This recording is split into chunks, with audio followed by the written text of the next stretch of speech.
صل على سيدنا ومولانا محمد وعلى سيدنا علي وسيدتنا فاطمة وسيدتنا زينب وسيدنا حسن وسيدنا حسين وعلى آله وصحبه وبارك وسلم.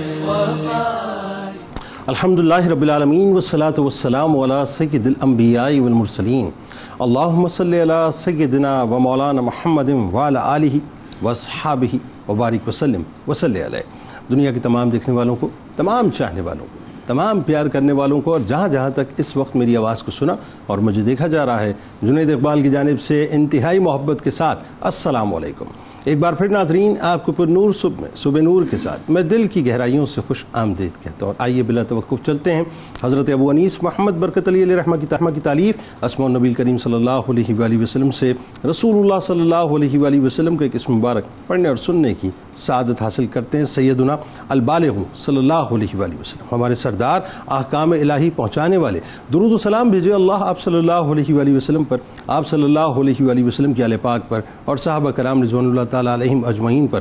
حضرت جابر بن عبداللہ رضی اللہ تعالیٰ عنہ سے روایت ہے کہ حضور نبی کریم صلی اللہ علیہ وآلہ وسلم نے فرمایا کہ تم میں سے کوئی شخص اس وقت تک مومن نہیں ہو سکتا جب تک وہ تقدیر پر ایمان نہ لائے، چاہے وہ اچھی ہو یا بری، یہاں تک کہ یقین کر لے کہ جو بات ہونے والی ہے وہ کبھی ہٹنے والی نہیں ہے، اور جو بات اس سے ہٹنے والی تھی وہ کبھی اس پر واقع نہیں ہو سکتی. ہمارے ساتھ رہیں، انتہائی ریلیونٹ اور انتہائی انٹرسٹنگ موضوع ہے ناظرین. اگر مس کریں گے تو یقیناً مس کریں گے، کیونکہ آج بدشگونی کے اسباب، وجوہات اور تدارک پہ ہم بات کریں گے. اچھا، ایک کراس چیک کر لیتے ہیں، ایک لسٹ نکالیے، ایک چیک لسٹ اپنے پاس رکھیے ذرا، اور میری گفتگو ذرا سنتے جائیے اور اس پر ٹک مارک کرتے جائیے گا.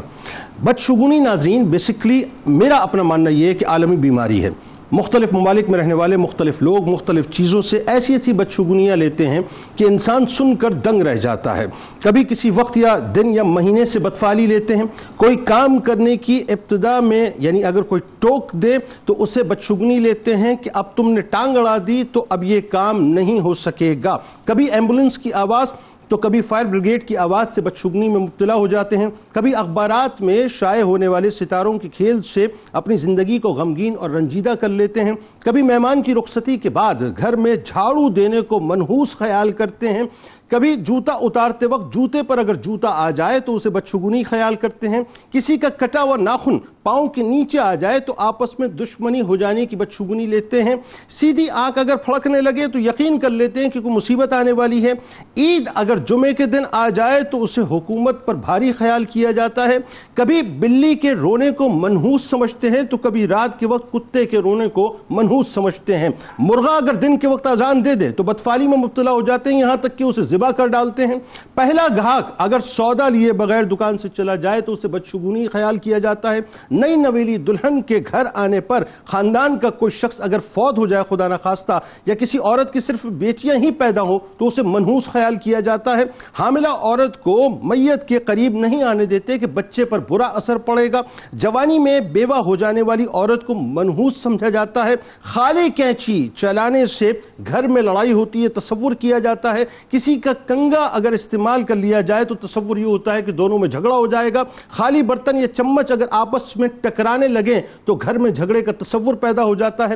جب بادلوں میں بجلی کڑک رہی ہو اور سب سے بڑا بچہ باہر نکلے تو بجلی اس پر گر جائے گی، یہ تصور کیا جاتا ہے. بچے کے دانت اگر الٹے نکلے تو ننیال یعنی ماموں وغیرہ پر بھاری ہوگا. دودھ پیتے بچے کے بالوں میں اگر کنگھی کی جائے تو اس کے دانت ٹیڑے نکلتے ہیں، یہ تصور کیا جاتا ہے. چھوٹا بچہ اگر کسی کی ٹانگ کے نیچے سے گزر جائے تو اس کا قد چھوٹا رہ جائے گا، یہ تصور کیا جاتا ہے. بچہ سویا ہو یا اس کے اوپر سے کوئی پھلانگ کر اگر چلا جائے تو بچے کا قد چھوٹا ہو جائے گا، یہ یقین کیا جاتا ہے. مغرب کے بعد دروازے پر نہیں بیٹھنا چاہیے کیونکہ بلائیں گزرتی ہیں، یہ تصور کیا جاتا ہے. رات کو آئینے میں دیکھنے سے چہرے پر جھریاں آ جاتی ہیں، یہ تصور کیا جاتا ہے. انگلیاں چٹکانے سے عموماً لوگوں کی عادت ہوتی ہے نا، یہ انگلیاں چٹکاتے ہیں، اسے منحوس سمجھا جاتا ہے، نحوست سمجھا جاتا ہے. سورج گرہن کے وقت حاملہ عورت عورت چھری سے کوئی چیز نہ کاٹے، کیونکہ بچہ پیدا ہوگا تو اس کے ہاتھ پاؤں یا کچھ چرا ہوا ہوگا۔ اسی طرح سے نومولود یعنی بہت چھوٹے بچے کے کپڑے دھو کر نچوڑنے نہیں چاہیے، اس سے بچے کے جسم میں درد ہوتا ہے، یہ تصور کیا جاتا ہے۔ یورپی ممالک میں ناظرین کچھ عادات ایسے جن کو منحوس سمجھا جاتا ہے، مثلا عمارتوں میں 13ویں منزل نہیں ہوتی، اسپتال کے جو بیڈز ہوتے ہیں اس میں 13 نمبر کا بیڈ نہیں ہوتا، رات کے وقت کنگھی کرنے سے، چوٹی کرنے سے یا ناخن کاٹنے سے اسے منحوس سمجھا جاتا ہے، نحوست سمجھا جاتا ہے۔ گھر کی چھت یا دیوار پر اگر الو بیٹھے تو اسے نحوست سمجھا جاتا ہے، اور کمال بات یہ ہے کہ مغرب میں الو کو بابرکت سمجھا جاتا ہے۔ مغرب کی آذان کے وقت تمام لائٹیں روشن کر دینی چاہیے ورنہ بلائیں اترتی ہیں، یہ تصور کیا جاتا ہے۔ اگر شیشہ ٹوٹ جائے تو ہمارے لیے اچھا نہیں، یہ تصور کیا جاتا ہے۔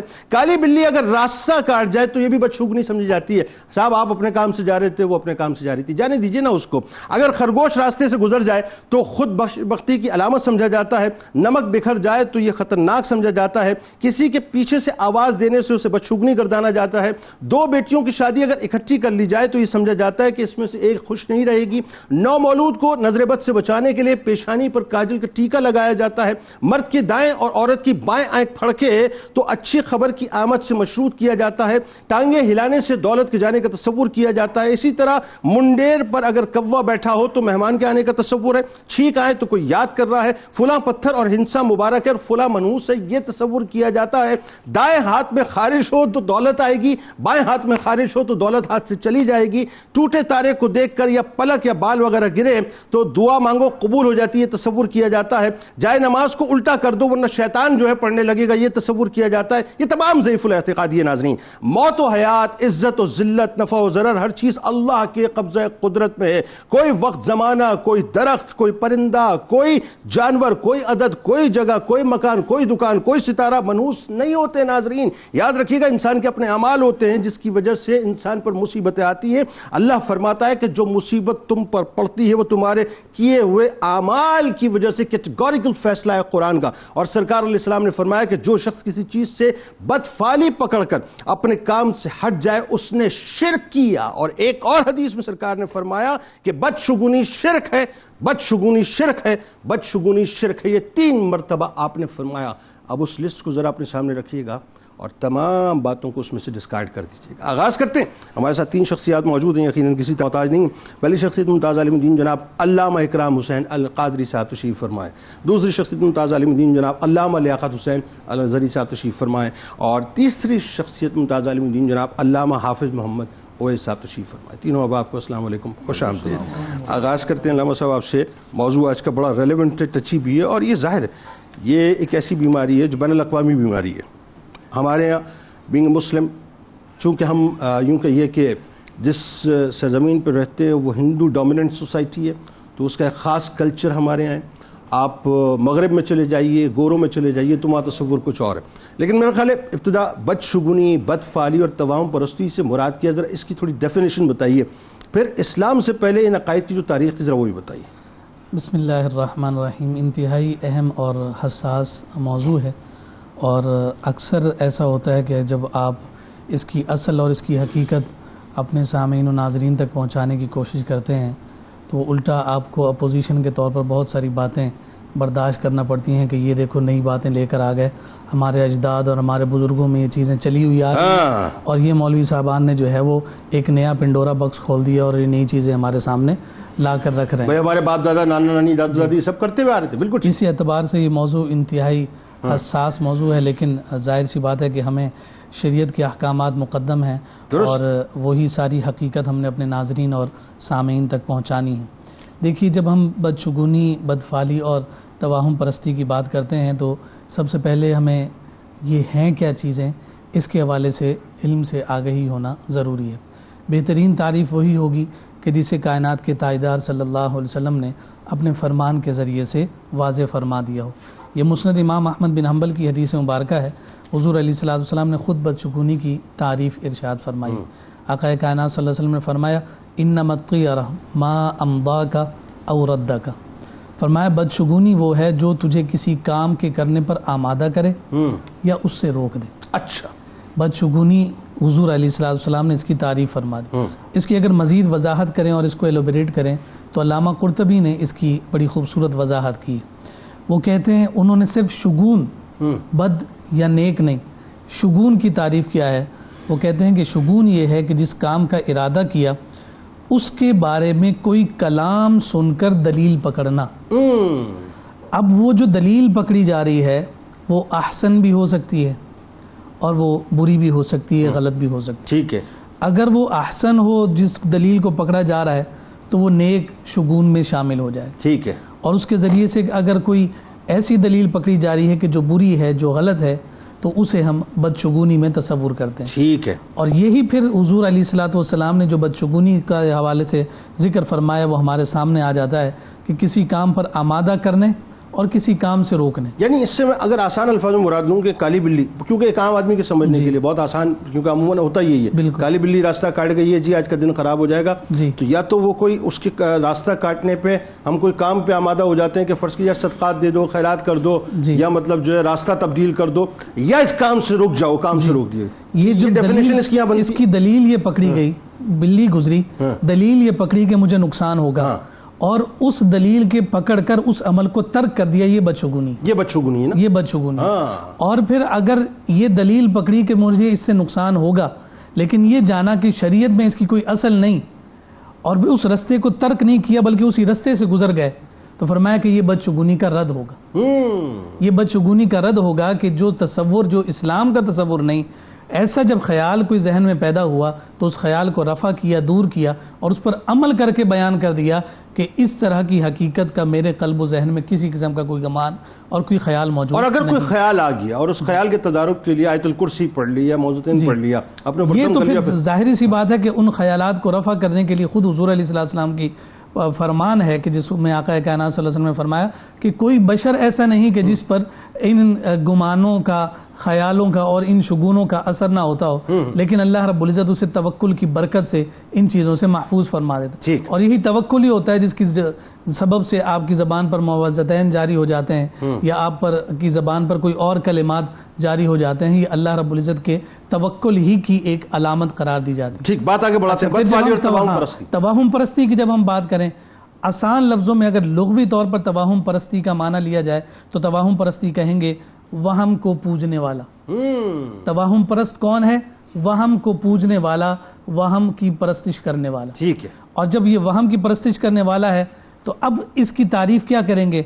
خوف یا جہالت کی وجہ سے غیر عقلی عقائد پر یقین رکھنا, یہ توہم پرستی کہلاتا ہے. اچھا. خوف یا جہالت کی وجہ سے کبھی انسان نقصان کے خوف سے وہم کھاتا ہے, اور کبھی یہی بات کہ نئی باتیں کہاں سے لے کر آگے. اب تک ہمارے گھروں میں یہی ہوتا رہا, جہالت کی وجہ سے غیر عقلی عقیدے پر یقین رکھنا.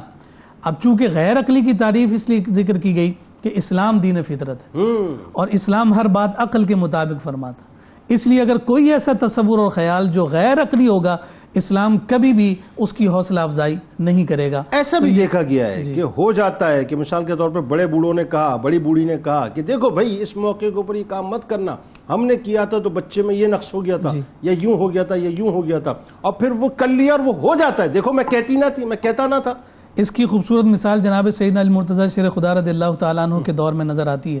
آپ جب خوارج کے لیے سے جنگ کے لیے نکلنے لگے تو نجومیوں نے آپ کو روکا کہ جناب آپ کا ستارہ اس وقت فلاں مقام پر ہے تو آپ اس سفر پر جائیں گے تو آپ کو نقصان ہو جائے گا. اس کے جواب میں حضرت علی مرتضیٰ شیر خدا رضی اللہ تعالیٰ عنہ نے فرمایا کہ نہ میرے رسول نے اس پر عمل کیا ہے, نہ میرے ائمہ ابو بکر و عمر نے اس پر عمل کیا ہے. تم مجھے روکتے ہو, میں لازماً یہ کروں گا, دیکھنا اللہ برکت عطا فرمائے گا.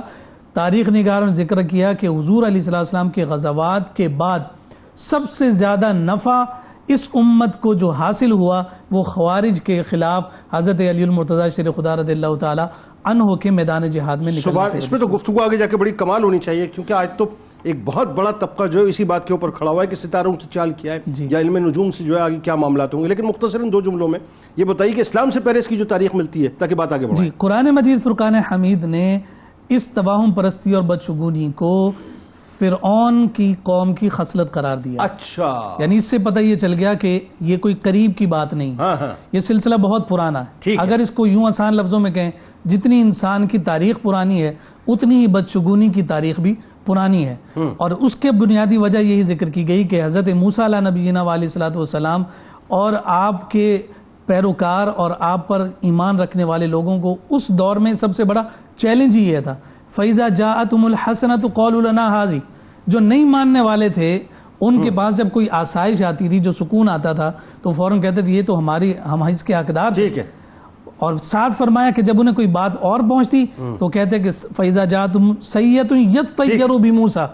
کہا کہ یہ جو ہمیں پہنچی ہے یہ موسیٰ علیہ السلام اور ان کے ماننے والے افراد کی معاذ اللہ نحوست کی وجہ سے ہے. فرمایا الا انما طائرکم عند اللہ ولکن اکثرهم لا يعلمون. یہ لوگ کہتے ہیں کہ آپ معاذ اللہ آپ کی وجہ سے ان پر یہ نحوست ہے، نہیں، یہ ان کی اپنی ذات کی وجہ سے ہے، مگر افسوس یہ ہے کہ یہ لوگ اس بات کو جانتے نہیں. بالکل ٹھیک ہے. اب یہاں پہ دیکھیں ایک تو کلیئرٹی بڑی زبردست آ گئی علامہ صاحب ابتدا میں، اور میں چاہتا ہوں اس میں تھوڑا سا آپ بھی ذرا سا انپٹ اس حوالے سے بھی ڈالیے گا کہ عرب کے معاشرے میں جو فال نکالنے کا تصور تھا اس پہ بھی تھوڑا سا کامنٹ کیجیے گا. لیکن ساتھ ساتھ آپ یہ بھی بتائیے کہ قرآن و حدیث کے مطابق بدشگونی، بدفعلی اور توہم پرستی کا جو تصور ہے وہ کیا ہے، ذرا بتائیے. بسم اللہ الرحمن الرحیم. دیکھیں قرآن مجید فرقان حمید کے اندر اب تبارک و تعالیٰ نے گزشتہ اقوام اور گزشتہ قوموں کا ذکر کیا کہ وہ اپنے نبیوں پر اور نبیوں کے اصحاب پر یہی تہمت لگاتے تھے. جب انہیں کہا جاتا ہے کہ اللہ تبارک و تعالیٰ کی طرف آؤ، وحدانیت کی طرف آؤ، توحید کی طرف آؤ، تو وہ ان کو بدشگون کہتے تھے اور بدفعال کہتے تھے اور منحوس کہتے تھے انہیں. قالوا طیرنا بک وبمن معک. حضرت صالح علیہ السلام نے جب اپنی قوم کو دعوت دی تو انہوں نے بھی یہ کہا کہ ہم تمہیں جو ہے بدشگون اور بدفعال اور منحوس سمجھتے ہیں. حضرت عیسیٰ علیہ السلام کے حواری جب دعوت دینے کے لیے گئے تو ان کو بھی یہ کیا کہا گیا کہ قالوا انا تطیرنا بکم، ہم تمہیں جو ہے منحوس سمجھتے ہیں اور اگر تم باز نہ آئے لئن لم تنتہوا لنرجمنکم، ہم تمہیں سنسار کریں گے. جیسے اللہ صاحب نے ذکر کیا قوم فرعون کا بھی یہی معاملہ تھا کہ موسیٰ علیہ السلام کو یہی سمجھتے تھے. فَإِذَا جَاءَتْهُمُ الْحَسَنَةُ قَالُوا لَنَا هَٰذِهِ. جب انہیں کوئی اچھائی ملتی تو کہتے یہ تو ہماری وجہ سے ہے. وَإِن تُصِبْهُمْ سَيِّئَةٌ يَطَّيَّرُوا بِمُوسَىٰ وَمَن مَّعَهُ. اور اگر کوئی مصیبت تکلیف پہنچتی تو کہتے یہ موسیٰ علیہ السلام اور ان کے ساتھیوں کی وجہ سے ہے. الا انما طائرهم عند اللہ. فرمائے یہ سب کچھ اللہ تبارک و تعالیٰ کی طرف سے ہے. خیر و شر کا مالک اللہ تبارک و تعالیٰ ہے. آخری مثال دوں گا نبی کریم صلی اللہ علیہ وسلم کے بارے میں بھی. حضور علیہ السلام جب مدینہ منورہ شریف تشریف لائے، حالانکہ حقیقت یہ ہے کہ حضور کے قدموں کی برکت سے یثرب جو ہے وہ طابہ اور طیبہ بن گیا. لیکن منافقین کا یہ اسلوب ذکر کیا گیا کہ وَإِن تُصِبْهُمْ حَسَنَةٌ يَقُولُ هَٰذِهِ مِنْ عِنْدِ اللَّهِ وَإِن تُصِبْهُمْ سَيِّئَةٌ يَقُولُ هَٰذِهِ مِنْ عِنْدِكَ. اگر کوئی قحط ساری آ جاتی، کوئی تکلیف آ جاتی تو کہتے کہ دیکھیں یہ آئے ہیں مدینے کے اندر اور ان کی وجہ سے آ گئی. اور اگر کوئی اچھائی ہوتی تو اس کو اپنی طرف منسوب کیا کرتے تھے. یہ ہمیشہ طریقہ رہا اور تمام کفار نے، منافقین نے ہمیشہ اللہ کے نیک بندوں پر یہ تہمتیں لگائی اور ان کو بدشگون قرار دیا. قرآن مجید فرقان حمید نے اس کو بہت بڑا گناہ قرار دیا ہے. فرمایا یا ایھا الذین آمنوا انما الخمر والمیسر والانصاب والازلام. ازلام کہتے ہیں پانسے ڈالنا اور تیروں کے ذریعے جو ہے وہ فال نکالنا، جو عربز میں ہوتا تھا، عرب کے اندر جو ہوتا تھا. رجس من عمل الشیطان فاجتنبوہ لعلکم تفلحون. فرمایا کہ شیطانی عمل ہے، گندا عمل ہے اور اس سے تم بچو. وَأَن تَسْتَقْسِمُوا بِالْأَزْلَامِ ذَلِكُمْ فِسْقٌ. فرمایا کہ یہ پانسے ڈالنا اور تیروں کے ذریعے فالیں ڈالنا یہ گناہ کا کام ہے اور بہت بڑا غلط کام ہے. فرمایا کہ تم اس کی طرف بالکل نہ آؤ. نبی کریم صلی اللہ تعالیٰ علیہ وسلم نے ہمیشہ جو دین حضور علیہ السلام لے کر آئے اس دین کے اندر تمام یہ بدفعالی اور بدشگونی اور جتنے اس قسم کی چیزیں ہیں سب کا رد کیا ہے کہ مسلمان کو زیب ہی نہیں دیتا ہے. بلکہ اعلیٰ حضرت امام اہل سنت نے ایک فتوے کے اندر فرمایا جو کاہن کے پاس جاتا ہے، جو بدفعالی دیتا ہے، جو پانسے نکالتا ہے، فقد کفر بما نزل علی محمد. فرمایا جو کچھ نازل کیا گیا ہے، جو شریعت آئی ہے، اس کا مطلب سب کو لپیٹ کے اور سب کا انکار کر کے وہ تقدیریں لے کر ان کے سامنے اپنے ہاتھوں کو رکھتا ہے اور ان کے سامنے جا کر کہتا ہے کہ میری تقدیر نکالو. تقدیر بنانے والی ذات اللہ تبارک و تعالیٰ کی ہے. ان یمسسک اللہ بضر فلا کاشف لہ الا ہو وان یمسسک بخیر فلا راد لفضلہ. فرمایا خیر و شر کا مالک اللہ تبارک و تعالیٰ ہے. تمہیں کوئی خیر پہنچے، کوئی شر پہنچے، کوئی مصیبت پہنچے تو یہ تمہارے شامت اعمال ہے. ما اصابکم من مصیبت فبما کسبت ایدیکم ویعفو عن کثیر. یہ تو رب تبارک و تعالیٰ نے تم پر کرم کیا ورنہ تمہارے شامت اعمال کی وجہ سے ہے. بندہ مومن کو کسی بھی اعتبار سے زیب نہیں دیتا. حضور نے فرمایا کہ لا تیارتا ولا عدوہ ولا حاما ولا سفرا. فرمایا کسی چیز کے اندر نہ حوست نہیں ہے. فرمایا نہ تو بیماری متعدی ہوتی ہے اور نہ فرمایا کہ سفر کے اندر جو ہے سفر کے مہینے کو خاص طور پر یہ آگے مہینہ آ رہا ہے سفر کے مہینے کو منوط سمجھا جاتا. اس کے اندر سفر نہیں کرنا, اس کے اندر شادی نہیں کرنی, اس کے اندر کوئی نیا کام شروع نہیں کرنا. بھائی کیا کرنا ہے, سارا نظام حیات کو لپیٹ کر بند کر کے رکھ دینا ہے. صحابہ کرام علیہم رضوان جو ہے انہوں نے تو کبھی یہ چیز نہیں کی. یہ کہاں سے پیدا ہو گئی؟ بڑا خوبصورت آپ نے جملہ فرمایا. چونکہ ہم ہندوؤں کے ساتھ رہیں, ان کی رسومات, ان کی بد عقائد, بد عقیدگیاں, یہ ساری کی ساری چیزیں ہمارے معاشرے کے اندر اتنی رسوخ کر گئی ہیں, اتنی نفوذ کر گئی ہیں, اتنی داخل ہو گئی ہیں کہ آج ہم ان کو چھوڑنے کے لیے تیار نہیں. ایگزیکٹلی. اچھا ایک بات بتائیے, میں نے ابتدا میں ایک حدیث مبارکہ کا حوالہ دیا, بدشگونی کو شرک قرار دیا سرکار. بالکل, بہت بڑی بات. اللہ حضور نے فرمایا الطیرۃ شرکن. ایک مقام پر 3 مرتبہ کیٹیگوری, 3 مرتبہ فرمایا کہ جو بدشگونی کی وجہ سے جو ہے وہ کسی بھی کام سے رک جاتا ہے, فرمایا اس نے اپنے عمل کو شرک سے آلودہ کیا. یعنی حضور علیہ السلام جس شرک کو مٹانے کے لیے آئے تھے, جن انصاب کو, ازلام کو, ان کو مٹانے کے لیے آئے ہوئے تھے, آج مسلمانوں نے اٹھا کر انہی باطن رسومات کو اٹھا کر اپنے گلے سے لگا لیا. حضور علیہ السلام نے جن چیزوں کو خطبہ حجۃ الوداع کے اندر فرمایا کہ میں نے اپنے قدموں کے اندر ان تمام جاہلیت کی چیزوں کو رون ڈالا ہے, آج ان کو اٹھا کر مسلمان دوبارے اپنے گلے سے لگا کے کیا کہتے ہیں جنید بھائی, پتہ نہیں کیا ہو گیا, اللہ کی رحمت مجھے نہیں مل رہی ہے. ظاہر ہے وہ عقائد میں خلل ہے, عقائد کے اندر خرابی ہے, اعمال کے اندر خرابی ہے. آپ اللہ کی طرف رجوع کریں, سب کچھ عطا کرنے والی ذات اللہ تبارک و تعالی. بات وہی ہے کہ جب عقیدہ کتے, بلی اور گدھے اور خچر کی آوازوں کے بلند ہونے اوقات کے اعتبار سے اس سے مربوط ہو جائے, اور مرغے کی آذان دینے کے اوقات سے جو ہے مربوط ہو جائے, اور کوے کی کائیں کائیں کرنے سے جو ہے مربوط ہو جائے, اور کالی بلی کے راستہ کاٹنے سے مربوط ہو جائے, یا خرگوش کے آگے سے گزر جانے سے مربوط ہو جائے, تو پھر کیا رہ جاتا ہے؟ لیکن وہی بات ہے کہ اس کی وجوہات کیا ہیں, ذرا اس پہ بھی گفتگو کرتے ہیں نا. کہ دیکھیں میرا خیال ہے اس پہ کھل کے ذرا سی بات ہونی چاہیے کہ ایک تو ہماری سوسائٹی, وہ سوسائٹی میں تہذیبی اور تمدنی اعتبار سے جو رچاؤ ہے, ظاہر ہے چونکہ ہندو ڈومیننٹ سوسائٹی ہے, تو بدشگونی, بدفعالی اور توہم پرستی کی جو وجوہات ہیں, اس کو اگر آج ہمارے بڑے بوڑھے خاص طور پہ گھر میں بیٹھے ہیں, کیونکہ نارملی یہ مسئلہ ان کا ہے, اور نوجوان اسی وجہ سے ان باتوں کو فالو کر رہے ہوتے ہیں کہ بھئی ہماری دادی نے کہا ہے, ہمارے دادا نے کہا ہے, ہماری نانی نے کہا ہے, ہمارے نانے نے کہا ہے. بتائیے ذرا. بسم اللہ الرحمن الرحیم. جی یقیناً بڑا ہی پریکٹیکل اور لوگوں کے ساتھ پیش آنے والا یہ موضوع ہے. میں مبارکباد پیش کرتا ہوں اتنے اہم موضوع پر لوگوں کو اویئرنیس دینے پر, کیونکہ دیکھیں بدشگونی جو ہے نا یہ ظاہری مرض نہیں ہے, یہ ہے روحانی مرض. اس کا تعلق انسان کے جسم سے نہیں ہے, اس کا تعلق انسان کے قلب اور انسان کے دل سے ہے. درست. جیسے حسد انسان کے دل میں پیدا ہوتا ہے نا, ویسے ہی بدشگونی انسان کے دل و دماغ میں پیدا ہوتی ہے. درست. جس طرح ظاہری بیماریوں کا علاج ضروری ہے, اگر آپ بدشگونی کا علاج نہیں کریں گے, جیسا بھی ذکر کیا گیا, قدیم سے قدیم ترین بیماری کہ فرعون بھی اس میں مبتلا ہے, اور جدید سے جدید ترین بیماری جو سرایت کی ہوئی کہ آج ہم جہاز تو اڑا رہے ہیں لیکن کئی جہازوں میں 13 نمبر سیٹ نہیں ہے کہ 13 نمبر کا ہندسہ منحوس ہے. یعنی آپ جہالت میں ہیں تو بھی آپ پر یہ بیماری سرایت کر رہی ہے, آپ پڑھے لکھے ہیں تو بھی آپ میں یہ بیماری سرایت کر رہی ہے. 13 نمبر سیٹ نے الگ سے نہیں جانا ہے, الگ سے نہیں, جہاز نہیں پورے جی جی, یہ اتنا خطرناک مرض ہے. قرآن کریم نے اس حقیقت کی طرف یوں بھی اشارہ کیا ہے کہ الم تر الی الذین اوتوا نصیبا من الکتاب یؤمنون بالجبت والطاغوت, یہ جنہیں ہم نے کتاب عطا کر رکھی تھی, اپنا فرمان دے رکھا تھا, علم دے رکھا تھا, ایمان کس پہ لاتے تھے؟ کتاب پر نہیں, علم پر نہیں, تعلیم پر نہیں, جبت پر. جبت عربی میں کہتے ہیں بے حقیقت باتیں. یہ عیسائیوں سے حضور علیہ السلام نے فرمایا کہ الطیرۃ من الجبتی, یہ جو بدشگونی ہے نا یہ جبت سے ہے، یعنی بے تخیلاتی زندگی. ہاں بے حقیقت باتیں ہیں کہ جی میں 10 تک گنتی گنوں گا، اگر یہ کام ہو گیا تو یہ کریں گے، یہ نہیں ہوا تو نہیں کریں گے. اس کی دلیل کیا؟ جی اس کی حقیقت تو کوئی نہیں ہے. اگر سامنے سے یہ رنگ ظاہر ہوا تو میں اس پہ عمل کر لوں گا، یہ رنگ ظاہر ہوا تو نہیں کروں گا. بھائی حقیقت کیا ہے؟ حقیقت اس کی کوئی نہیں ہے. یعنی ہزاروں باتیں ہمارے معاشرے میں ایسے ہیں ان کی حقیقت دلیل کوئی نہیں ہے، لیکن اس پہ عمل صرف اپنے آپ سے من گھڑت باتیں نکال کے عمل کیا جا رہا ہے.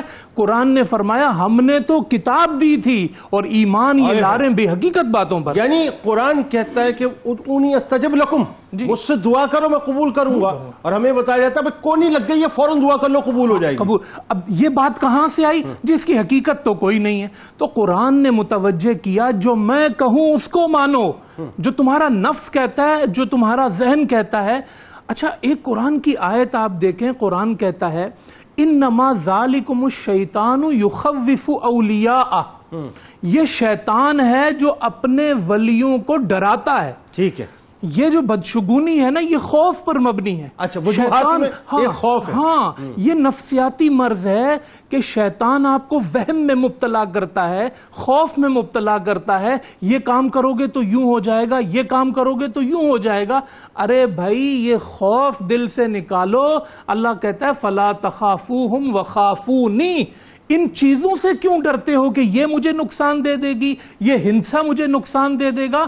ارے خوف رکھنا ہے تو اپنے رب کا دل میں خوف رکھو. درست. نبیوں نے کبھی اس چیز پر عمل نہیں کیا. امام بخاری فرماتے ہیں حضور علیہ السلام جب مکہ مکرمہ میں بیت اللہ میں داخل ہونے لگے تو تصویریں لگی تھی، نکلوایا ان کو. حضرت ابراہیم و اسماعیل علیہ السلام کی تصویریں اس طرح بنائی ہوئی تھی کہ انہوں نے ہاتھوں میں فال کے تیر لیے ہوئے تھے. حضور علیہ السلام کا جملہ سنیں، آپ نے فرمایا کہ ہلاک ہوں وہ لوگ جنہوں نے یہ تصویر بنائی ہے. ان دو بزرگوں نے کبھی بھی بدفالی کے تیر ہاتھ میں نہیں لیے. تو یہ نبیوں کا طریقہ نہیں، یہ فرعونیوں کا طریقہ ہے. یہ بات سمجھنی چاہیے. تو اگر ہم خلاصہ کریں، سب سے پہلے ہماری جہالت سامنے آتی ہے کہ آپ کو یہ حدیثیں پتہ چلیں. حضور علیہ السلام فرمایا کرتے تھے اللہم لا طیر الا طیرک ولا خیر الا خیرک ولا الہ غیرک. یہ بتاؤ کہ کوئی بدشگونی نہیں ہے، جو کچھ ہے وہ سب رب کی طرف سے ہے. چیزیں کوئی بھی، طوطا کوئی اثر نہیں دکھاتا ہے، پتے کوئی اثر نہیں دکھاتے ہیں. طوطا اثر دکھاتا تو جو بیٹھ کے نکلوا رہا ہے سب سے پہلے تو اس پر اثر دکھاتا.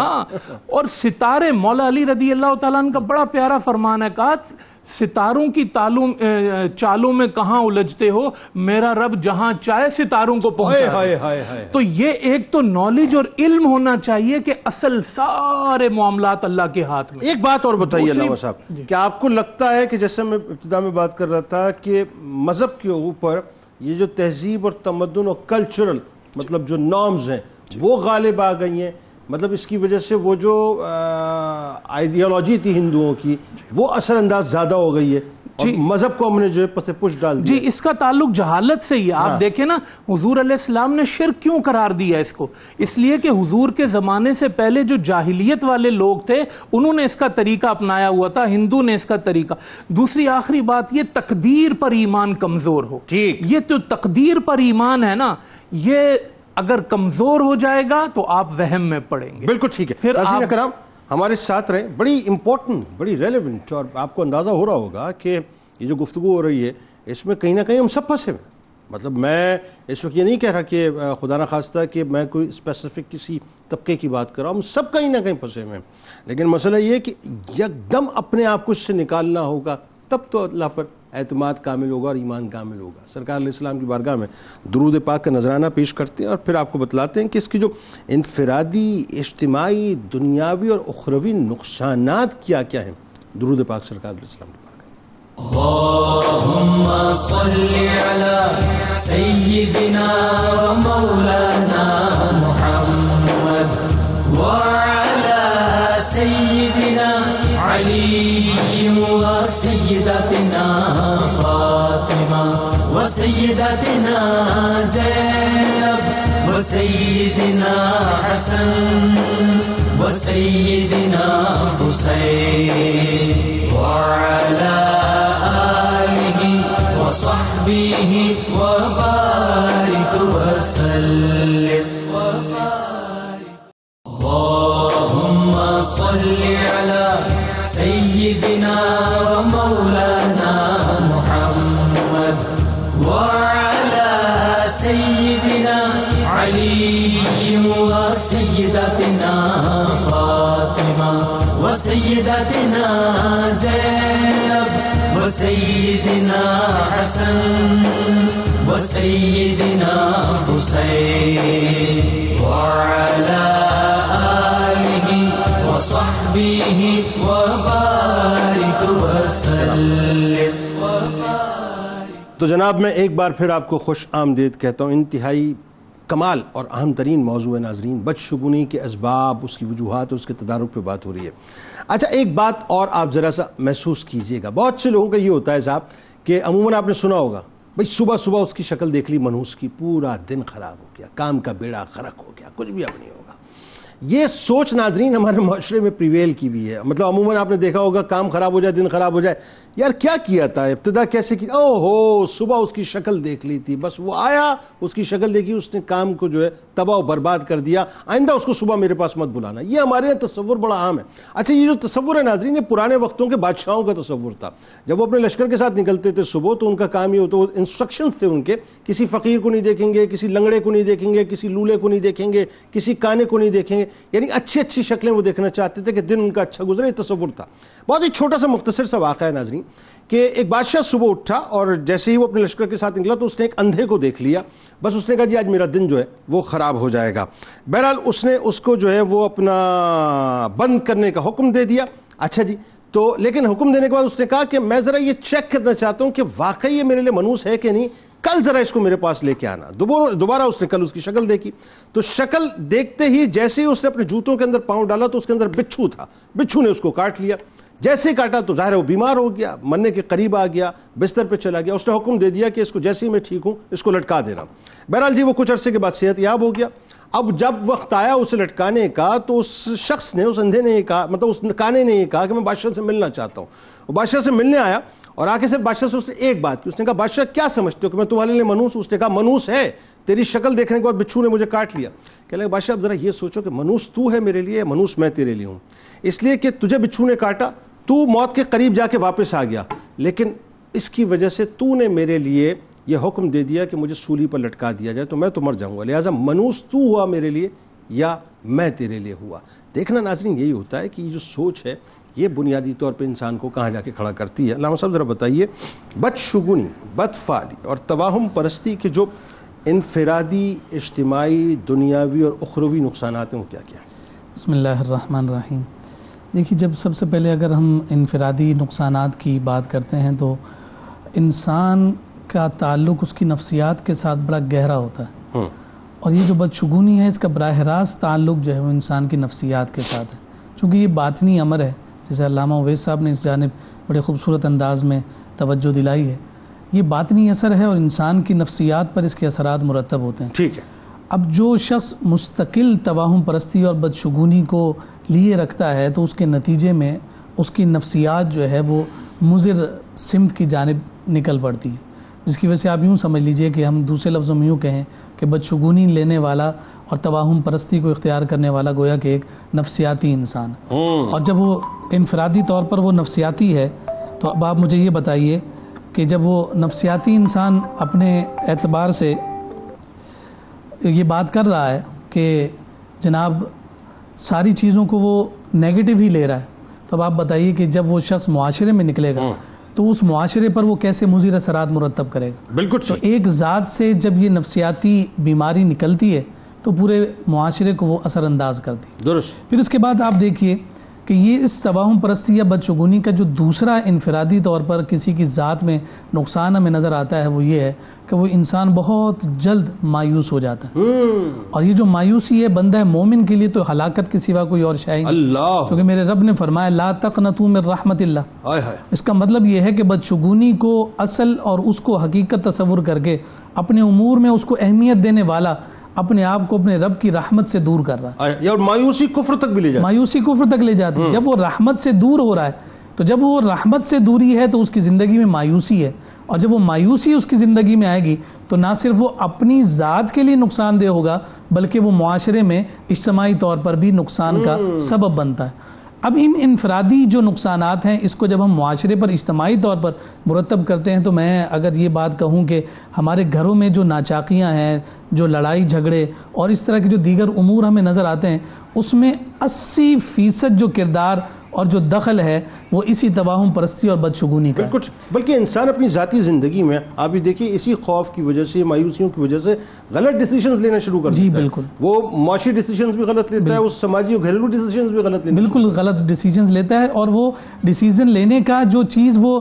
مدار بنا رہا ہوتا ہے یا بنیاد بنا رہا ہوتا ہے وہ ساری بدشگونیاں ہوتی ہیں۔ اور آپ نے شروع میں سرنامہ کلام میں بہت ساری باتیں ایسی ذکر فرما دی جن کا تعلق براہ راست گھریلو زندگی کے ساتھ ہے، معاشرے کے افراد کے ساتھ ہے، اور وہ باہمی رنجشیں، تعلق کی جو برائیاں ہیں وہ ساری کی ساری باہمی طور پر اس معاشرے کو نقصان دیتے ہوئے ہمیں نظر آتی ہیں۔ اچھا، دنیاوی تو یہ سارے نقصانات ہمارے سامنے آ گئے، ذرا ایک توجہ ہم رکھتے ہیں اپنی اخروی اعتبار سے اس کے جو نقصانات ہمارے سامنے آتے ہیں۔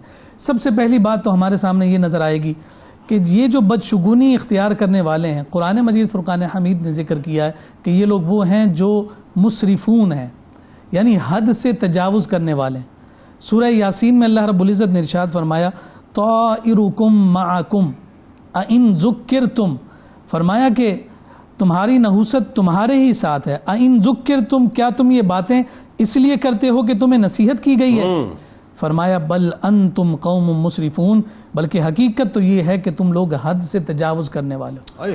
یعنی یہ جو بدشگونی اختیار کرنے والا ہے وہ تقدیر سے جب آگے بڑھ رہا ہے تو یہ پھر حد سے تجاوز کرنے کے اللہ قرآن مجید فرقان حمید کیٹیگوریکل یہ بات ذکر فرما رہا ہے، اور جو حد سے تجاوز کرنے والا ہو اخروی اس کے نقصانات کیا ہوں گے وہ ہم سب کے سامنے۔ ایک اور بات یہ حدیث مبارکہ بار بار ہمارے سامنے آئی، قبلہ علامہ صاحب نے بھی ذکر کیا، آپ نے بھی، جو جہاں حضور علیہ السلام نے 3 دفعہ اسے شرک سے تعبیر کیا، بالکل ٹھیک، اسی میں آقا کائنات صلی اللہ علیہ وسلم کا جو اگلا جملہ ہے خوبصورت، اس میں فرمایا وما منا الا ولکن اللہ یذہبہ بالتوکل، فرمایا کہ اور ہم میں سے کوئی بھی ایسا نہیں جسے بتقاضۂ بشریت ایسا وہم نہ ہوتا ہو، یعنی بدشگونی فطرت ہے، یہ داخل ہو جاتی ہے، ٹھیک ہے، لیکن اللہ رب العزت توکل کی وجہ سے اس کو ہم سے رفع فرما دیتا ہے۔ سبحان اللہ۔ اب یہاں یہ بات ہمارے سامنے ہو، اگر اس کا معکوس معنی لیا جائے، توکل کی برکت سے وہ بدشگونی ہم سے دور ہو جاتی ہے۔ ٹھیک ہے، اگر اس بدشگونی کو لے لیا تو اب کیا دور ہوا؟ توکل۔ تو اخروی نقصانات میں ہمارے سامنے یہ بھی نظر آتا ہے کہ وہ توکل جب ہم سے دور ہوا اس کا سبب بنا بدشگونی، اور جو اللہ رب العزت پر توکل نہ رکھے تو بتائیے کہ پھر وہ کس بات پر توکل رکھے گا؟ یہی خلاف حقیقت اور خلاف عقل باتوں پر، تو پھر اس کے نقصانات سوائے جو ہے یوں سمجھیے کہ ضرر کے اور کوئی اور نہیں ہو سکتا۔ یعنی شرک کر لیا تو پھر کیا رہے گا، اس کے بعد تو کیا رہے گا؟ علامہ صاحب دیکھیں نا، یہ ایک اتنی اہم ترین بات ہے کہ اس کو اب اس کے پیرل، یعنی اب مثال کے طور پہ ایک اپروچ تو بدشگونی کی ہے اور ایک اپروچ ہے نیک شگون کی، ایک اپروچ ہے بد فعلی کی، ایک ہے اچھی فعل کی اپروچ۔ تو اسلام میں کیا اچھی فعل نیک شگون کے حوالے سے کچھ ہمیں کنسپٹ ملتا ہے، اس پہ کوئی کلیئرٹی ملتی ہے؟ بہت خوبصورت ماشاءاللہ ایک معاشرتی میں سمجھتا ہوں کہ موضوع چل رہا ہے۔ علامہ صاحب کے ایک جملے کو میں آگے بڑھاؤں گا، بہت خوبصورت آپ نے فرمایا کہ یہ توکل اور ایمان، یہ جو بنیادی چیزیں ہیں، یہ چونکہ ہماری کمزور ہو جاتی ہیں تو بدشگونی کی طرف ہم جاتے ہیں۔ فرمایا لَن يُصِيبَنَا إِلَّا مَا كَتَبَ اللَّهُ لَنَا هُوَ مَوْلَانَا وَعَلَى اللَّهِ فَلْيَتَوَكَّلِ الْمُؤْمِنُونَ۔ فرمایا انسان اپنا ذہن مرکوز کر لے کہ جو کچھ مجھے خیر اور شر یا جو کچھ ملے گا، فرمایا وہ اللہ تبارک و تعالیٰ کی طرف سے ملے گا، اور اللہ کی ذات پر توکل کرے۔ فرمایا کہ رب تبارک و تعالیٰ کی ذات پر توکل کامل یہی مومن کی نشانی ہے۔ جنید بھائی، ایک حدیث پاک جس کے اندر خاص طور پر اس موضوع کا بھی ذکر کیا گیا، نبی کریم صلی اللہ علیہ وسلم نے فرمایا کہ 70,000 افراد بغیر حساب کتاب کی جنت کے اندر ہیں۔ اس کے اندر ایک تو یہ فرمایا کہ وہ اللہ کی ذات پر توکل کرنے والے ہوں گے، اور خاص اسپیسیفک فرمایا وہ کسی قسم کے کاہن، بدفعلی، کسی قسم کے جو گزشتہ زمانے کے اندر شرکیہ دم پڑے جاتے تھے، ان تمام چیزوں کی طرف نہیں جائیں گے، بلکہ خالصتاً اللہ کے متوکل بندے ہوں گے فرمایا رب تبارک و تعالیٰ ان 70,000 آدمیوں کو بغیر حساب کے جنت میں داخل یعنی وہ فرمائے۔ سیدھا سیدھا اللہ کی راہ میں چلتے رہیں گے، اللہ ہی سے ان کی لو لگی ہوئی ہوگی، وہ کسی پامسٹ کے پاس، کسی ہاتھ دیکھنے والے کے پاس، کچھ نہیں، علم نجوم کے کوئی ماہر کے پاس نہیں نجومی، جائیں گے۔ کوئی کاہین، کوئی پامے ستارہ نجومی فلانا۔ اب دیکھیں کتنا ظلم ہے آج کل، حالات کتنے خراب ہیں، بچیوں کے رشتے نہیں ہیں، سب کچھ دیکھ لیا، چیک کر لیا، اچانک کیا ہو گیا؟ وہ ہمیں بتایا ہے کہ وہ بچوں کے نا ستارے نہیں مل رہے۔ ارے ابے بھائی ستارے ملانے والے تم کون ہوتے ہو؟ یہ تو رب تبارک و تعالیٰ کی ذات ہے جو ہمیں شرع نے حکم دیا ہے کہ ظاہری اعتبار سے ہم چیک کر لیں اور استخارہ کر لیں، جو سنت مبارکہ ٹھیک ہے۔ اس کے بعد تم کیا ستارے ملا رہے ہو؟ نہیں، نام لیے جاتے ہیں، عدد میچ کیے جاتے ہیں، ڈیٹ آف برتھ لی جاتی ہے۔ دیکھیں علم العادات تو ایک الگ علم ہے، لیکن یہ ستاروں کا میچ ہونا یہ کسی بھی اعتبار سے نہیں۔ یہ ستارے کیا کریں گے؟ والشمس والقمر والنجوم مسخرات بامرہ الا لہ الخلق والامر تبارک اللہ رب العالمین۔ یہ سب کچھ اللہ تبارک و تعالیٰ ان ستاروں کو بھی چلانے والا ہے، زمین و آسمان کو چلانے والا ہے۔ اسی لیے بڑی پیاری دعا فرمائے اللہم لا طیر الا طیرک ولا خیر الا خیرک ولا الہ غیرک۔ فرمایا کہ اللہ تبارک و تعالیٰ جو کچھ کرتا ہے خیر و شر کا مالک وہ ہے۔ اللہم لا یأتی بالحسنات، اللہم لا یأتی بالحسنات الا، فرمایا الا انت، ولا یذهب بالسیئات الا انت، ولا حول ولا قوت الا باللہ۔ یہ وہ دعائیں ہیں جو حضور نے تعلیم دے کر شرک کی ختم فرمائی۔ آخری آپ کے سوال کی طرف میں آتا ہوں۔ نبی کریم صلی اللہ علیہ وسلم بہت زیادہ چیزوں میں نیک شگون لیا کرتے تھے۔ مثال کے طور پر ایک مرتبہ ایک جو ہے وہ قافلہ آیا اور اللہ کے نبی صلی اللہ علیہ وسلم نے پوچھا کہ بھئی کون ہے قافلے کا سربراہ کون ہے؟ تو کہا کہ بریدہ۔ تو حضور نے فرمایا برد امرو، فرمایا کہ معاملہ ٹھنڈا ہو گیا ہے، اب معاملہ اچھائی کی طرف جائے گا۔ وہ قافلہ تو آیا تھا 70 سواروں کے ساتھ۔ فرمایا کہ بھئی کس قبیلے سے تمہارا کس سے تعلق ہے؟ انہوں نے کہا کہ اسلم۔ حضور نے فرمایا یہ تو سلامتی دے کر آئے۔ سبحان اللہ، اسلم سے سلامتی۔ سبحان اللہ۔ سبحان اللہ۔ ایک جو صلح حدیبیہ کے موقع پر خاص طور پر صلح کرنے کے لیے تشریف لائے، ان کا نام تھا سہیل بن عمر۔ ابھی مسلمان نہیں ہوئے تھے، لیکن نبی صلی اللہ علیہ وسلم نے ان کے نام سہیل سے بھی جو ہے نا فرمایا سہیل آ گیا تو سہل اللہ، سہل ہو گیا۔ فرمایا رب تبارک و تعالیٰ جو ہے معاملے کو سہل فرما دے۔ سبحان اللہ۔ کسی کا نام راشد ہوتا، سعید ہوتا، نجی ہوتا، کوئی بھی چیز ہوتی، اللہ کے نبی صلی اللہ علیہ وسلم جو ہے اس سے نیک شگون نکالا کرتے تھے۔ سبحان اللہ۔ پیر کا مبارک دن ہے، جمعرات کا دن ہے، آپ بدھ کے دن سبق شروع کریں، جمعے کا دن بڑا مبارک ہے۔ اسلام کے اندر فضیلت تو ہے، نیک شگونی تو ہے، لیکن نحس نہیں ہے، بدشگونی نہیں ہے۔ قرآن مجید فرقان حمید کے اندر ایک جملہ آیا ہے اِنَّا أَرْسَلْنَا عَلَيْهِمْ رِيحًا صَرْصَرًا فِي يَوْمٍ نَحْسٍ مُسْتَمِرٍ، کہ اس قوم کے اوپر جو ہے جس دن عذاب آندھی کا عذاب آیا وہ دن بڑا منحوس دن تھا، وہ ان کے لیے بڑا منحوس دن تھا۔ لوگوں نے کہا کہ دیکھو وہ بدھ کا دن تھا اس لیے وہ آندھی کا عذاب آیا، بدھ کا دن بڑا منحوس ہے۔ مفسرین کرام نے فرمایا کہ دن کوئی منحوس نہیں ہے، ان کا عمل منحوس ہے۔ فی ایام یوم نحسات، فرمایا وہ تو ساتوں کے ساتوں دن ان کے اوپر عذاب آیا ہوا تھا، ہر دن ان کے اوپر آندھی آئی تھی۔ ہم کہتے ہیں یہ دن میرے لیے منحوس ہے، یہ دن منحوس نہیں ہے۔ اللہ کے نبی صلی اللہ علیہ وسلم نے فرمایا جس نے فجر کی نماز پڑھی فرمایا کہ وہ رحمت کا پرچم لے کر گیا، اور فرمایا کہ جو بغیر فجر پڑھے بازار گیا فرمایا وہ شیطان کا علم لے کر گیا۔ اچھا، وہ جو ایک حدیث پاک ہے جس کی ریلیونس وہ یہودیوں کے ایک سوال اور ان کی پرسیپشن سے بنائی جاتی ہے، جو 3 باتوں میں کہ اگر نحوست ہوتی، وہ ذرا بتائیے، اس کی ذرا وضاحت کریں اس حدیث پاک۔ دیکھیں اس حدیث پاک کے اندر یہ آیا ہے کہ فرمایا اگر نحوست ہوتی، اگر ہوتی، اسلام کے اندر نحوست نہیں نہیں ہے۔ اسلام کسی بھی شے کو، کسی بھی دن کو، بار بار علماء کرام اس کی وضاحت کر رہے ہیں، فرمایا اگر نحوست ہوتی زمانہ جاہلیت کے اندر سمجھا جاتا، فرمایا گھوڑے کے اندر، سواری کے اندر، مکان کے اندر، عورت کے اندر، لیکن فرمایا اسلام کے اندر کسی چیز کے اندر نحس نہیں ہے۔ ٹھیک، اسلام کی ہر چیز باعث رحمت ہے، باعث برکت ہے۔ لوگ سفر کی شادی کو منحوس سمجھتے ہیں۔ مولا کائنات اور سیدہ کائنات کی جو ہے مولا کائنات علی مرتضیٰ اور سیدہ کائنات کی شادی مبارک سفر کے اندر ہوئی۔ کہتے ہیں سفر کے اندر جس کی شادی ہوتی ہے اس کی اولاد نہیں ہوتی ہے، اللہ نے ان کو حسنین کریمین اولاد عطا فرمائی۔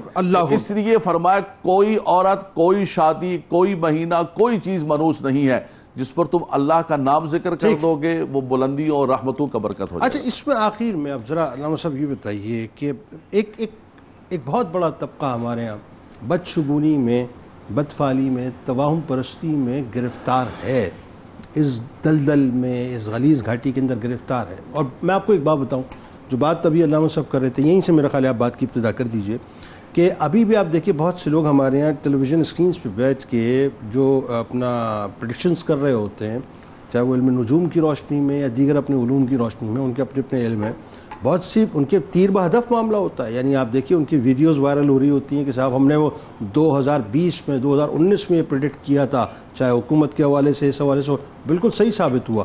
تو ایسی صورت میں وہ جب مولا کائنات کی مثال ابتدا میں جو دی گئی تھی، تو ایسی صورت میں تو پھر صورتحال ہمیں بڑی مختلف نظر آتی ہے. ایک عام مسلمان کا تو ایمان بڑا متزلزل ہو جائے گا. ذرا بتائیے کہ اس سے بچا کیسے جا سکتا ہے ان چیزوں سے؟ بسم اللہ الرحمن الرحیم. بہت اچھا سوال کیا آپ نے جنید بھائی. دیکھیں ہم اس خلاصے تک تو پہنچ گئے ہیں. ایک خلاصہ سننے والوں کے ذہن میں واضح ہو جانا چاہیے کہ کوئی دن کوئی چیز منحوس نہیں ہوتی ہے. منحوس اگر کوئی ہے تو انسان کا اپنا عمل ہے. ٹھیک ہے. آپ نمازیں، فرض نمازیں چھوڑ کے بیٹھے ہوئے ہیں، روزے نہیں رکھ رہے ہیں، زکوٰۃ نہیں دے رہے ہیں، حج ادا نہیں کر رہے ہیں، گالی گلوچ کر رہے ہیں، آپ سود کھا رہے ہیں، آپ لوگوں کو جو ہے دھوکے دے رہے ہیں، فراڈ کر رہے ہیں، آپ ملاوٹ کر رہے ہیں، آپ جو ہے وہ قتل کر رہے ہیں، آپ زنا کر رہے ہیں، آپ شراب پی رہے ہیں، یہ نحوست ہے. خلاصہ یہ ہے نحوست ان چیزوں میں ہے. اس سے بے برکتی پیدا ہوتی ہے، اس سے خدا سے دوری پیدا ہوتی ہے. باقی توہم کے اندر بس دن منحوس ہے نہیں بھائی. اپنا عمل دیکھو. اگر عمل خدا کے قریب کر رہا ہے تو برکت پیدا ہو جائے گی. اگر عمل خدا سے دور کر رہا ہے تو کہاں سے برکت آئے گی؟ تو یہ خلاصہ ایک ذہن میں ہونا چاہیے. آپ نے جو پوچھا بڑی اہم بات ہے کہ ہم کسی کے پاس جاتے ہیں، اس کی بات 20% ٹھیک نکلتی ہے، 50% ٹھیک نکلتی ہے، کسی کی 100% بات ٹھیک نکلتی ہے. یہ بڑا اہم معاملہ، اس کو ذہن میں رکھنا چاہیے. اس کے باوجود کہ کسی کی باتیں ٹھیک نکلتی ہیں، کوئی ہاتھ دیکھ کے صحیح بات بتا دیتا ہے، اس کے پاس جانا جائز نہیں ہے. رہا یہ کہ کوئی اپنے علم کی بنیاد پر صحیح بات بتا دیتا ہے، تو بھئی یہی تو آزمائش ہے کہ وہ ٹھیک بتا بھی رہا ہے، تو آپ نے اس پہ بھروسہ نہیں کرنا، اللہ کی ذات پہ بھروسہ کرنا ہے. وہ جو بابل میں فرشتے اتارے گئے تھے دو، وہ آ کے صحیح صحیح باتیں بتا دیتے تھے، لیکن وہ کہتے تھے ہم بتا تو ٹھیک رہے ہیں لیکن ہم ہیں فتنہ، آزمائش ہیں ہم، ہمارے پاس نہ آؤ. یہ چیزیں ہم سے غلط مت سیکھو. اللہ پر یقین رکھو اور اللہ پر توکل رکھو. معاشرے میں بھلے کوئی اس حوالے سے مشہور ہو، بڑا پامسٹ ہے، بڑا نجومی ہے، فلاں ہے فلاں، ارے بھائی قل لن یصیبنا الا ما کتب اللہ لنا هو مولانا وعلی اللہ فلیتوکل المؤمنون. ما اصاب من مصیبت فی الارض ولا فی انفسکم الا فی کتاب من قبل ان نبرأها. بندے تجھے پیدا کرنے سے پہلے ہم نے تیری کتاب لکھ دی ہے، اور ہم اس کتاب پر ایمان لانے والے ہیں اور اس کتاب پر یقین رکھنے والے. کسی نجومی اور کسی کے طوطوں پر ہمارا ایمان اور یقین نہیں ہے. یہ یقین آپ نے کہا نا، اس بچا کیسا جائے؟ توکل، اللہ پر بھروسہ. قرآن نے اس کا ایک طریقہ بتایا، وَلَا تَقُولَنَّ لِشَيْءٍ إِنِّي فَاعِلٌ ذَلِكَ غَدًا إِلَّا أَن يَشَاءَ اللَّهُ. جب تم کوئی کام کرنے والے ہو نا تو ساتھ میں انشاءاللہ کہہ دیا کرو، اللہ تمہارا کام کر دے گا. لیکن ایک جو بات اس میں بڑی، میں آپ کو بتاؤں علامہ صاحب، بڑی اہم ہے، اس کی بھی ذرا وضاحت کیجئے. تھوڑی سی ہم نے گفتگو اس پہ کی تھی.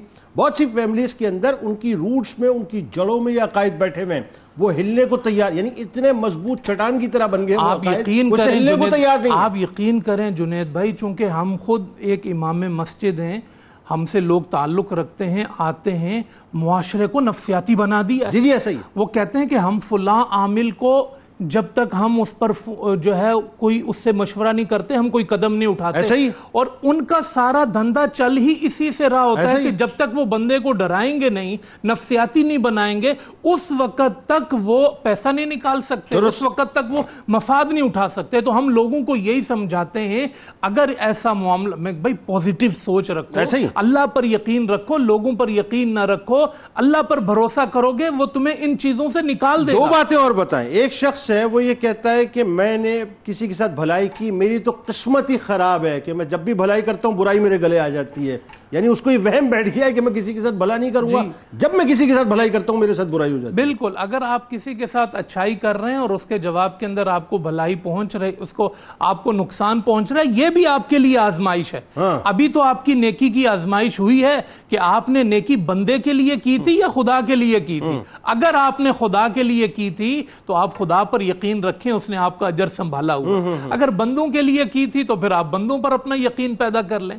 تو میں اس کو اگر خلاصے کی طرف لے کر جاؤں تو ایک تو میں نے عرض کیا توکل، اور اس میں انشاءاللہ کہنا اپنی عادت بنائیں، یہ قوت ہے، یہ مضبوطی ہے۔ دوسری چیز، اگر کوئی چیز آپ کو وہم میں مبتلا کر رہی ہے یا کوئی آپ پر اس طرح کے بدشگونی کوئی پیدا کر رہا ہے، اس کو ترک کر کے اس کے خلاف پہ عمل کریں۔ حضور نے فرمایا اذا تطیرتم فامدوا، اگر کوئی چیز بدشگونی کی آئے تو اس پہ عمل کرو، جیسے کالی بلی نے راستہ کاٹا، نہیں اب مجھے یہاں سے گزرنا، میں کر کے جاؤں، اپنے رب پہ ہاں بھروسہ رب پر ہو اور ان چیزوں کا اثر نہ لیں۔ اور آخری چیز یہ جو ابھی علامہ صاحب نے احادیث پڑھی، اور میں سننے والوں کو یہ احادیث آپ نکال سکتے ہیں، اللہم لا طیر الا طیر، یہ دعائیں کثرت سے پڑھیں کہ بھائی کوئی نحوست نہیں ہے، ہر چیز اللہ کی طرف سے ہے۔ یہ دعائیں پڑھنے سے بھی توکل پیدا ہوتا ہے، اور اس کے ذریعے انسان جو ہے وہ ان چیزوں سے ایک جملے میں، تاکہ مجھے بس وقت بالکل سمٹ گیا، کسی کی شکل دیکھنے سے، یہ منوس اس کی شکل دیکھ لی کام خراب ہو جائے گا۔